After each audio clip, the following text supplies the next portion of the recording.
and welcome to Earth911's Sustainability in Your Ear, the podcast conversation with a changemaker working to accelerate the transition to a sustainable carbon-neutral society. I'm your host, Mitch Ratcliffe. How we think and feel about the climate response, whether that's optimistic, pessimistic, cynical, or pragmatic, shapes our perceptions of possible solutions. And too often, we argue over perceptions and not hard climate data. But hard data is sterile. It doesn't necessarily engage the passions that move us to act. So we tell stories, and we often focus on what can go wrong. If it bleeds, it leads, is the old journalistic saw. And our guest today, Justin Bean, is author of a new book, What Could Go Right? Justin is a longtime Silicon Valley executive and advisor to sustainability startups who currently works as sustainability strategy and solution lead at Hitachi's environmental business group. He wrote What Could Go Right as an antidote to the doom and gloom reporting, as he describes it, that he says dominates our climate coverage. Instead, he argues that social and technological progress to date has prepared society for a rapid transition to low carbon living. He says we can move from today's complicated polycrisis, when so many different human systems are failing, to what he describes as an omni-thriving world in which new jobs and business opportunities can deliver a just and prosperous future. There's a lot to discuss here. What Can Go Right is available online at Amazon and at powellbooks.com. You can find it in local bookstores as well, and you can learn more about Justin at justincbean.com. That's all one word, Justin C. Bean, no space, no dash, justincbean.com. Welcome to the show, Justin. How you doing today? Good. Thanks for having me on, Mitch. Well, thank you for joining us. And your book, it was a fun read. I share your optimism and your pragmatism. But what I wanted to start with is this question. We're clearly at a turning point. Why is the world facing so many challenges, a sort of polycrisis of collapsing, or at least apparently collapsing systems? Yeah, I think the answer is as complex as the problem, right? I mean, we're not only seeing one crisis coming at us at a time. We've got climate change, we've got changes in social orders and social perceptions and the way that we have our social contracts in place. We also have changes in technology, and that makes changes in economies, which leads to changes in geopolitics. And so within all of those changes come conflict. And so we often observe those conflicts as crises. And some of them are true crises. I think climate change is definitely one that stands out as one that is a big crisis for the human race, possibly existential. I think the human race will survive one way or the other. It's just, will our civilization survive, and will our societies survive if most of our cities, especially the ones near water, become flooded? So there's big crises that are all kind of compounding and mixing in with each other. And so that increases complexity pretty rapidly. And that's why it becomes a more difficult problem to solve. Well, you wrote the book, as you described it, as an antidote to the gloom and doom reporting. And right. The gloom and doom reporting extends a Western tradition, which is to see everything as a decline from some sort of perfection that we started at. Right. But what you're describing is growth, not just crisis. We're evolving. And there's a book that I really found enlightening, was Hans Rosling's Factfulness, 10 Reasons We're Wrong About the World and Why Things Are Better Than You Think. And unfortunately, Mr. Rosling passed away a few years ago. Your book is sort of an extension of what he's doing. What's the benefit of taking a positive perspective on this when so many crises are converging? Yeah. And the way I like to say it is, I'm optimistic about some things and I'm pessimistic about others, but really that doesn't matter, right? What matters is doing something about it. And so when you focus on envisioning what could go right and envisioning that world that you're trying to get to, or the ideal that you're trying to create, it gives you something to build towards. And then you can, backcast from that perfection or from that ideal, and then start planning and putting out steps and giving yourself tasks and collaborating together and building companies and startups and anything else that you can do to actually get there. So I think the word optimist, I think, is a little misplaced in some of these cases, right? So people look at, people like me and you, and they say, oh, you're just an optimist, right? There's this whole sense of this is a naive Pollyanna optimism that doesn't look at the pragmatic approach or is not aware of or concerned about the challenges that we face. And I think that's misplaced. I think it's really about transcending that whole paradigm or that whole spectrum and saying, great, there's a problem. We know it. Let's do something about it. And the way you do something about it is you understand the problem, but then if all you focus on is the problem, you don't really have a place to go. Right. And so it's more important, I think, or it's an important area where there's a gap and where I think we're lacking in a lot of the public conversation to envision what that ideal is and envision where we really want to go and agree in some places on what that looks like. And then we can really get excited about it and go out and build it. Because when you're actually building towards something that you want, you're much more energized, your mind is much more creative and focused, and you've got all of your creativity at hand, and people are excited to collaborate together, and it's fun. And when human beings are productive and having a good time and collaborating, we can create some amazing things. And so I think that's why it's so important to focus on that, what we might call an optimistic ideal. And it doesn't mean we're ever going to create the utopia. It doesn't mean we create the perfection. But what the society we live in today and the world we live in today would be considered utopian by the standards of people just a few generations ago. When I look back at just how much things have changed since the 60s when I grew up, it's astonishing. But the thing is, people love to focus on the negative. If it bleeds, it leads is the news way of putting it. Right. And there's a lot of bloody stuff going on. So, about 40 years ago, computer scientist Alan Kay said the only way to predict the future is to invent it. What do you think the big targets for innovation are in order for us to move through the climate crisis and to address all the other things that are going on? Yeah, I think there are some trends that are coming out that are going to help us focus on what those solutions are. And one is just the incredible investment in climate tech and in climate change solutions. And those could be nature-based solutions too. I'm not just saying it has to be silicon-based. And so the number of dollars or yen or any other kind of currency being thrown at that is enormous. So when we look at climate tech, there's a huge growth. I think it was 260 billion have been raised for climate tech since 2018. And 50 billion of that was last year. Yeah. Right. And so it's growing really rapidly. And there's much more awareness and there's diversification within that. So just a couple of years ago, 90% of it was in 3 verticals, energy, transportation, and food. And now 30% of the total instead of 10% is industry, carbon management, climate, and built environment startups.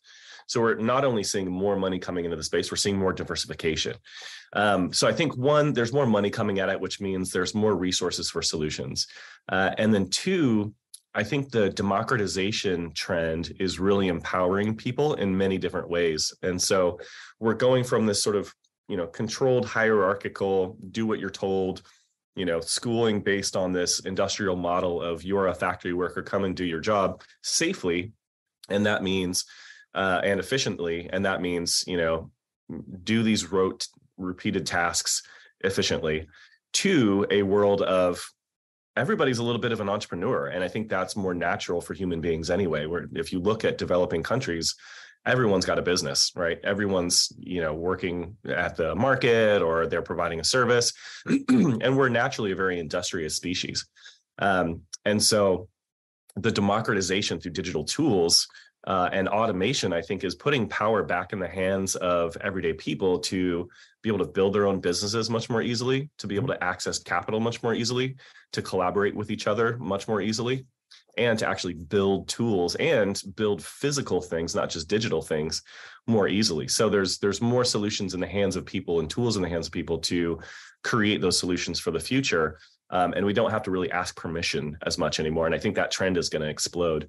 And I'll just say on top of that, not only is there more capital available for us to do that, there's more opportunity for us to invest in those businesses. So with the passage of the Jobs Act and with the opening of equity crowdfunding, the everyday investor has been opened up to the world of venture capital and private equity in some cases, and all of these areas that carry a higher risk for sure, and people need to be careful about it, but have much higher returns. And we can be a part of that growth with each other instead of we are the workers doing our job for wages.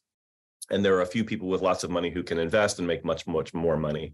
So I think those trends are creating more buy-in and more ownership in the economy as it diversifies, democratizes, and grows and moves towards creating solutions for the challenges we face as a people. Well, and I think, and looking at this both as somebody who's been involved in technology for decades and looking from the carbon perspective, we're moving past this focus on the carbon emissions in and of themselves to this wider relationship with one another and in nature. Right. And as you break down global economies into regional circular economies, which will interact with one another, there'll still be a global economy. A lot more money stays closer to the people. Right.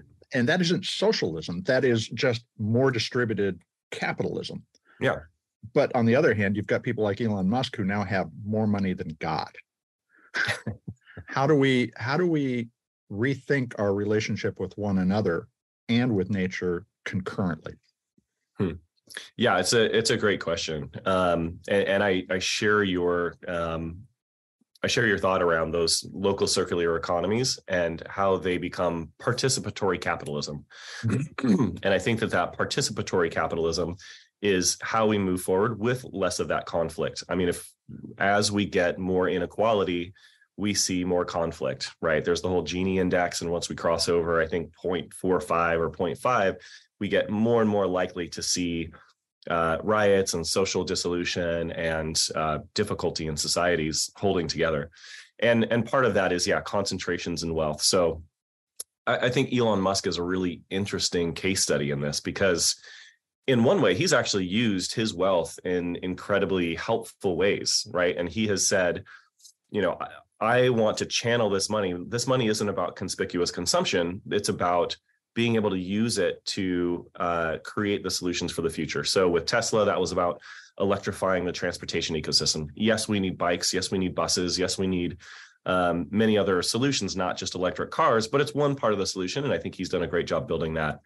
Another part is the continuation of consciousness past the end of the Earth, right? So we've got maybe 500 million, maybe 2 billion years until the sun explodes. Or grows rapidly and swallows the Earth, right? And that is the end of all life on Earth as we know it.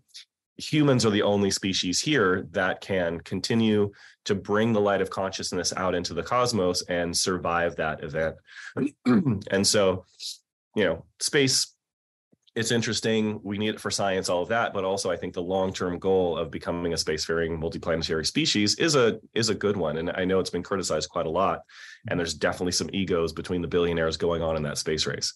But that money has been used to create solutions. And I think that's the right way to be rich.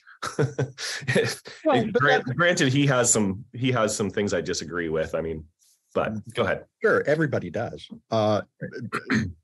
And in him particularly egregiously so. But sure. He's no angel. How do you think our current notions about compensation for creating value and the economic order that we know today are going to change to enable this more egalitarian outcome? Yeah. For me, it's I think there are ways that we have gotten stuck in this. It's either capitalism or it's communism kind of mindset. Right. And a lot of those economic doctrines were written 200 years ago plus, right, with small updates along the way. And we live in such a more complicated world with so much more data and with so many more dynamics going on because of technology and because of interacting societies. And that gives us a really good opportunity to update those models, right? And that it doesn't have to be on that continuum. We actually are doing many new types of economic experiments that show us that we can do things differently and be successful at it. So I think, yes, we need to rethink the way that we relate to each other economically.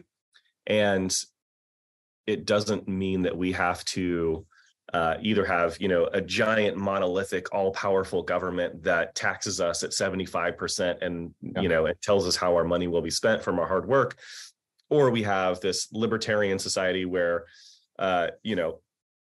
entrepreneurs, some few entrepreneurs become oil barons and steel barons, and everybody else is, kind of homeless and begging at the doors for a penny. I think that's false. And like I said, the move to a more distributed and democratized economy, I think, is going to empower so many more people to not only create businesses and create wealth for themselves, but to create more jobs for each other and empower those who work with them to take leadership and, have plenty of wealth to live well, and that gets distributed to more and more people, as opposed to a very, sort of barbell society where we've got a few very rich people and a few very poor people and not much in the middle. I think that expands the middle class quite a lot and gives routes to the middle class for a lot of people who are now impoverished. Well, that's a great setting for the next section of the conversation, but I'm going to take a quick commercial break. We're going to be right back.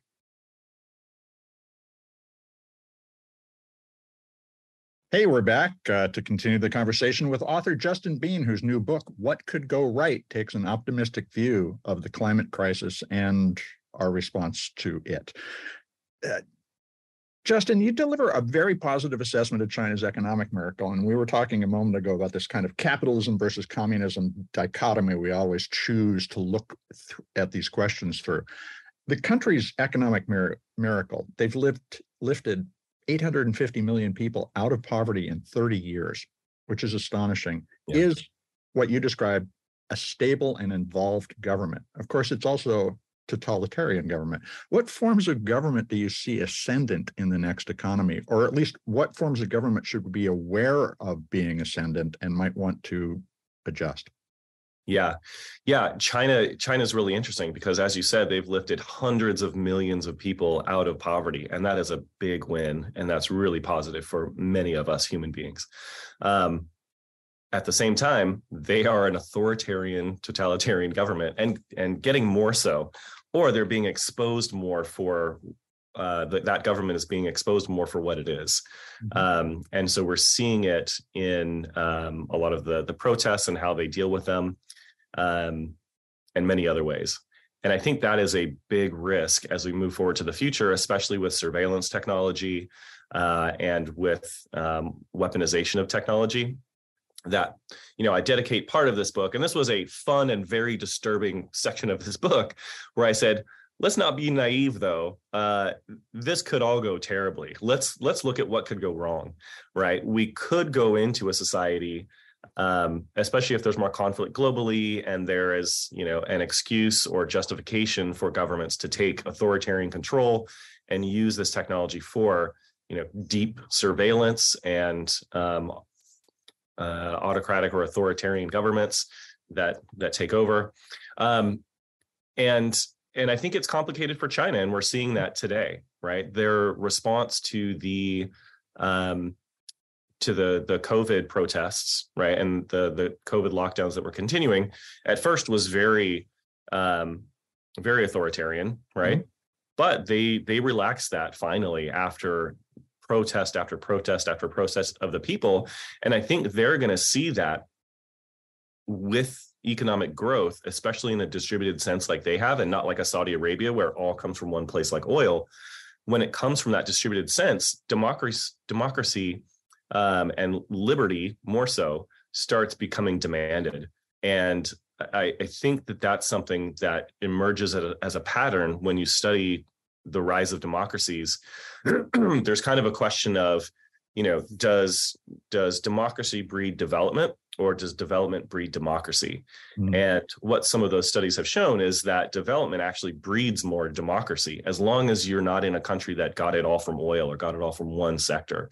And so that's a positive, I think, outcome or trend that we can look towards. Well, there are two technologies that you describe in the book that are key to that transition, not the governmental transition, but it could be part of the governmental transition. And that's AI and the Internet of Things. Internet of Things allows us to track everything. AI to actually respond to all that data in real time rather than having to wait 5 years for somebody to do a study. Yeah. So how do you respond to concerns that AI in particular will displace workers and also serve as a tool to misinform citizens? It absolutely will, and it already is, right? When we look at the disinformation campaigns of the last few years, a lot of that is leveraging social media, analytics, and AI to better target people and understand how to manipulate people through disinformation campaigns. And we've seen that was targeted from Russia, China, and outside actors, as well as some inside the US. And so that's a real concern. It's already happened. AI has displaced some workers, but also is creating immense opportunities. And what kind of ChatGPT, I think ChatGPT is a really relevant example of this, right? That we just saw a lot of journalists get laid off. And I think that's partially due to the fact that a lot of these companies realize that they can enter a query into ChatGPT and now they can get an article. Yeah, but what they're going to find is that they get the same article all the time. Exactly. Yeah, and the variety that humans put into our intellectual intercourse is what is the vital center. So do you imagine people whose jobs are sort of being obsoleted by AI also being compensated for their ongoing contribution to training those AIs to be more responsive? I think, yeah, it's just a change in the way we do it. And so journalists are still needed.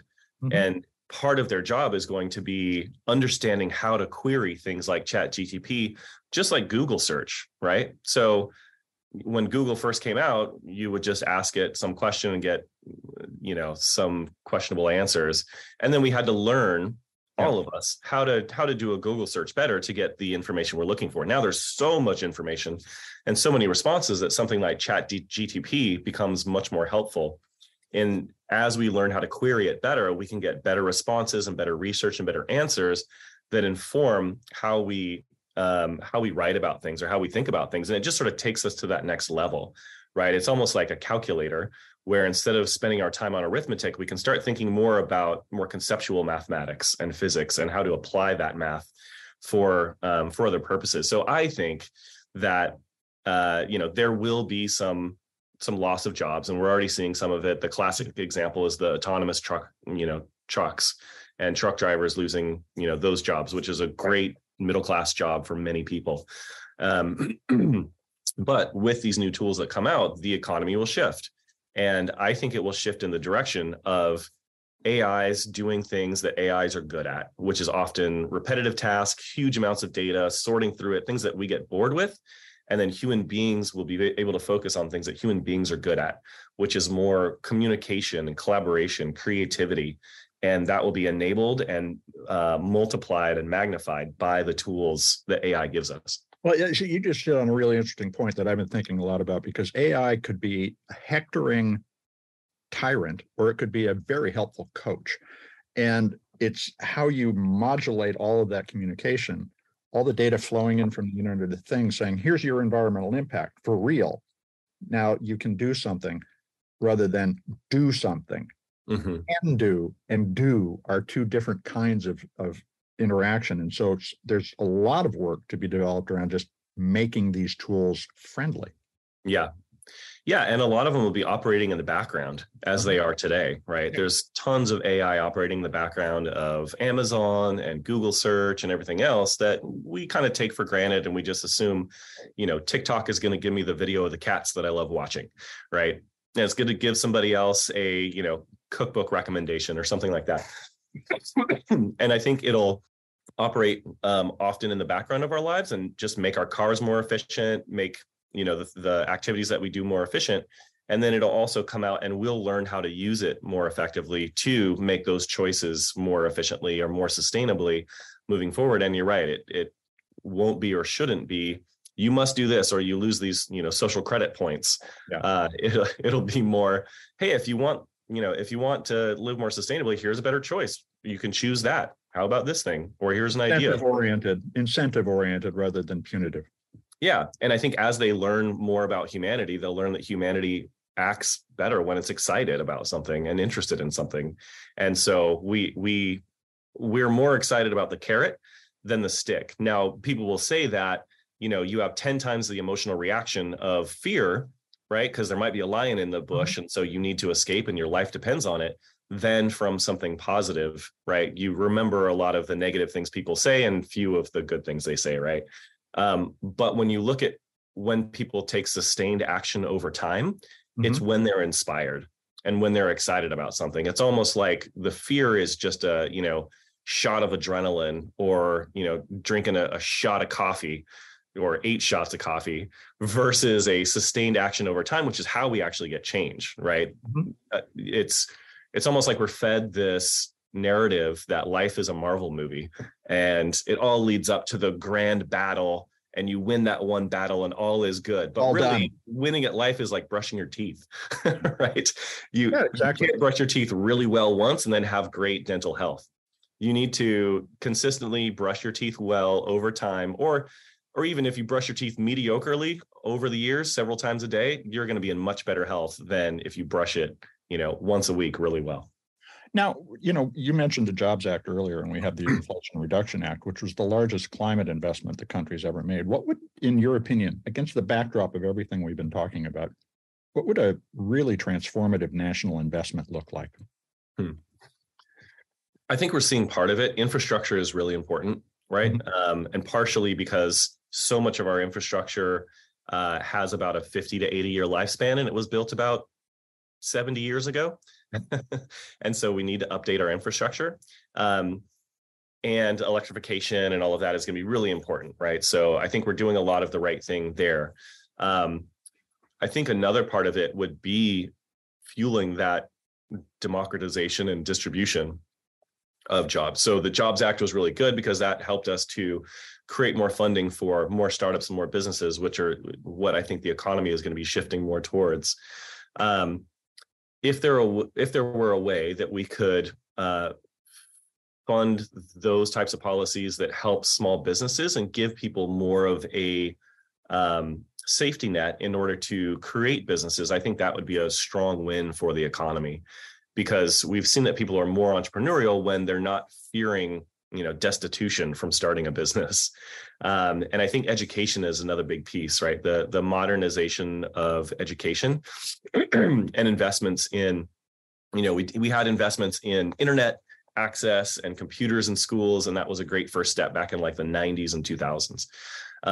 Now I think the use of AI assisted tools in schools will be really helpful, because what you're dealing with today is, any teacher is basically teaching to the average or the middle of the class, where half of the students are bored and then half of the students are lost, right? And so I think with some tools in place where, AI and gamification of education could make it a lot more fun and a lot more engaging for students, and also more effective for them, so that if it can learn the rate at which they learn and the ways that they learn, and feeds it back to them in a way that they're able to understand and retain, or bring the teacher in at the right moment, which I think is really the resource allocation problem in the classroom. Yeah, and sort of change that model, right? Because that's where we learn how to interact with each other, and it's still again based on this sort of authority. One person is telling the knowledge to all the students type of model, and then you get out into the real world, and it's not really like that. It's all about initiative and collaboration and problem solving. So I think letting the AIs help us figure out these sort of memorization tasks of understanding math and reading and concepts and things like that, and then we move into the classroom as a workshop, and you're collaborating with others every day in school in order to complete a project or solve a challenge, and that kind of thing is. One, school would have been so much more fun if we were doing that. But two, there would be, less of a barrier between you graduated, now you're in the real world, and it's completely different, right? And being in the workforce is a very different experience than being in a classroom. And so I think a ramp up through investments in education and maybe some guidance would help us get there. Now, we only have a couple of minutes left, and this has been a fascinating conversation, but I wanted to ask this question, and that is, a lot of the discussion is around how do we get to a perfect solution. For instance, there's criticism of mining for minerals for EVs, which actually represents a tiny fraction of what we annually mine for fossil fuels. So we would make a huge step forward. People say, well, we can't do that because it's still mining. Is that kind of maximalism, the demand that solutions be perfect or just not be pursued at all, preventing our progress? And how do we break through that logjam? Yeah, I think it is preventing our progress because, like you said, it's lacking in context. But also, I think on the other side, we need to be really honest with ourselves about what those impacts are, because mining can be unethical and it can be detrimental to the environment, and batteries aren't yet fully recyclable. And those are often, I think, they're criticisms that are true and real in some cases, but they're being weaponized often by those who have an interest in preventing that transition. But there's immense innovation in battery recycling. I mean, you can go look up 20 startups that are working on the new chemistry. On the show. Exactly, right? And it's really exciting. And so these batteries have a 20-year lifespan, let's say. So with that 20-year lifespan, there's incredible amounts of innovation that'll be going on in the next 20 years.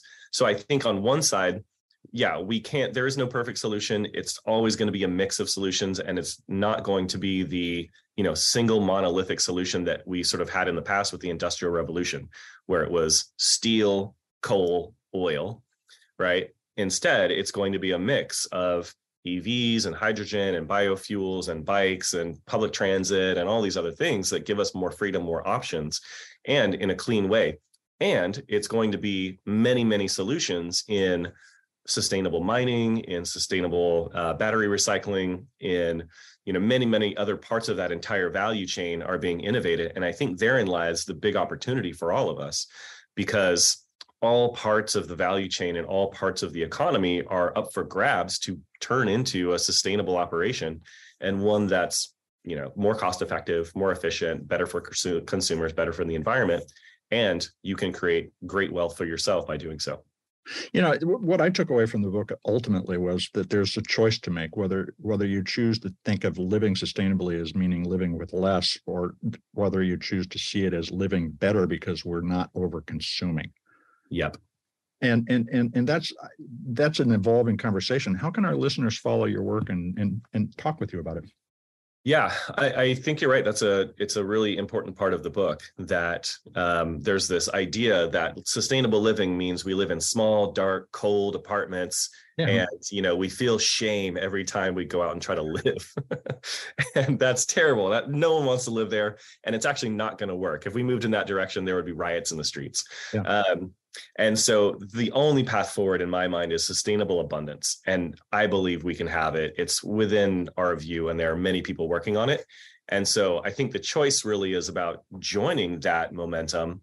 And if it's your career, if it's your education, if you're just getting started, or if it's volunteering, whatever it is, there are many routes to getting involved and building that sustainable abundance and having conversations with people about it, because people are understandably afraid and fearful and depressed about what they see in the news, that there's a lot of bad things coming our way and have already happened.